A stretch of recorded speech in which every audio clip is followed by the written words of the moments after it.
I mean, it's just true. There's the Miles Davis stuff, right? I mean, will that ever come out someday? Perhaps, maybe not.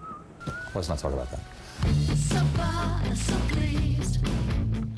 I like the way you touch me. I like the way you tease. You had mentioned earlier when we were talking that you had seen some old footage of yourself from some years back, and you said you were wearing something provocative, and it wasn't the way you are now. I mean, have you changed a lot from that person you were? It's when we get to the point where we stop trying to dictate what a person's supposed to do with their life and how people are supposed to perceive them, we'll be better off, you know. In some respects, I'm the same person. I don't dress the same, though. I don't look the same.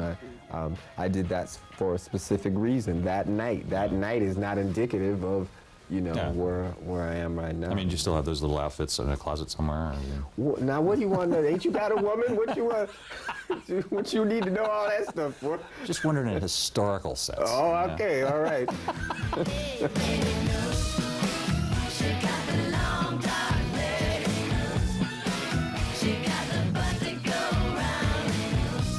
Now, can we discuss the name change, because it's a problem for people who have to say your name. Why did you feel compelled to change your name from Prince Rogers Nelson to something that no one can pronounce? Very simply, my spirit directed me to do it. And once I did it, a lot of things started changing in my life.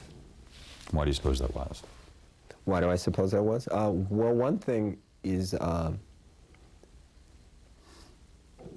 people can say something about Prince, and it used to bother me. Once I changed my name, it had no effect on me. If you read Kurt Loder is crazy every day, every day it'd be annoying. All right. Well, once in a while, okay. Sooner or later, you might wonder why people have this perception of you.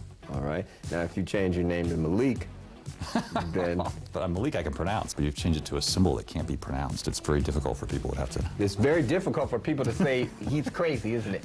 No, that could still be said, but it's hard to say the name because there's no way of pronouncing it. That's interesting. Yeah. You see the problem? For whom?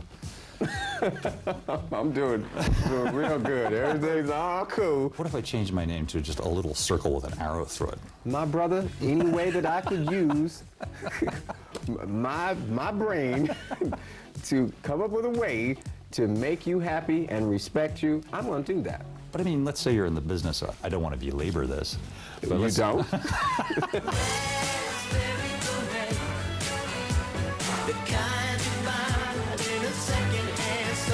There's been talk of some old tracks with The Revolution, your previous band, your old band, coming out as an album called Roadhouse Garden. Is that possibly maybe going to happen?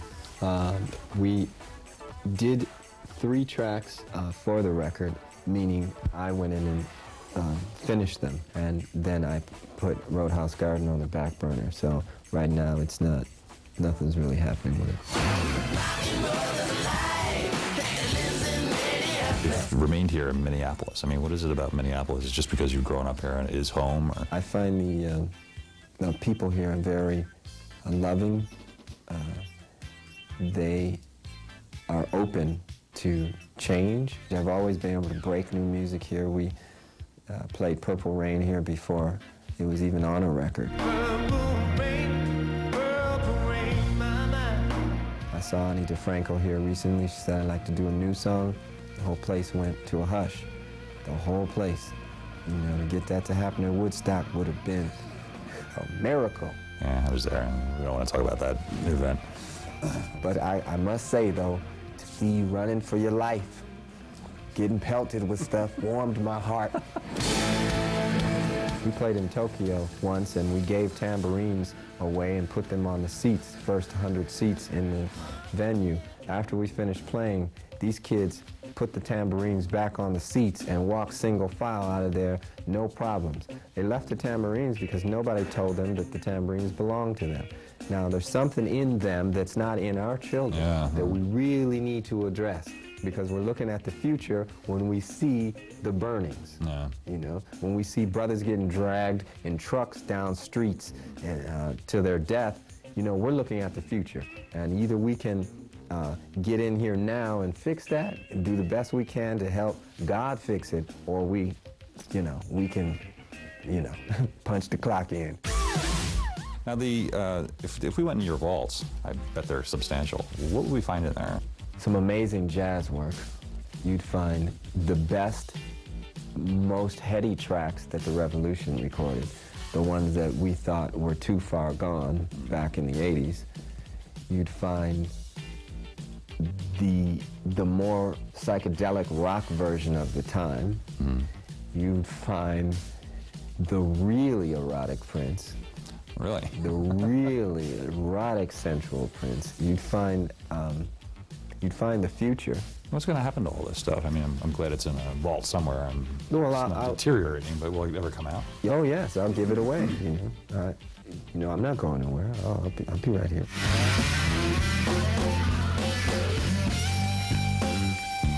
Where are you going to be playing 1999 New Year's Eve? Do you know that yet?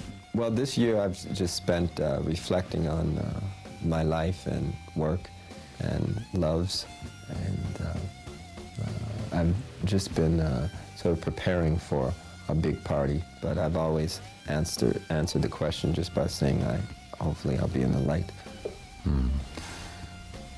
Time's getting shorter, of course. New Year's Eve's coming right up. I don't believe in time, Kurt. Oh. What do you use instead? I mean, we have to keep track somehow, right? The truth. And the truth about the artist's new album, Rave Unto the Joy Fantastic, is that it arrives in stores this Tuesday, November 9th. Well, the artist doesn't have an exclusive on allegations of record company slavery, of course. Such charges in one form or another are as old as the music business. NSYNC is engaged in just such a struggle right now, and the fight just got nasty. Details coming up.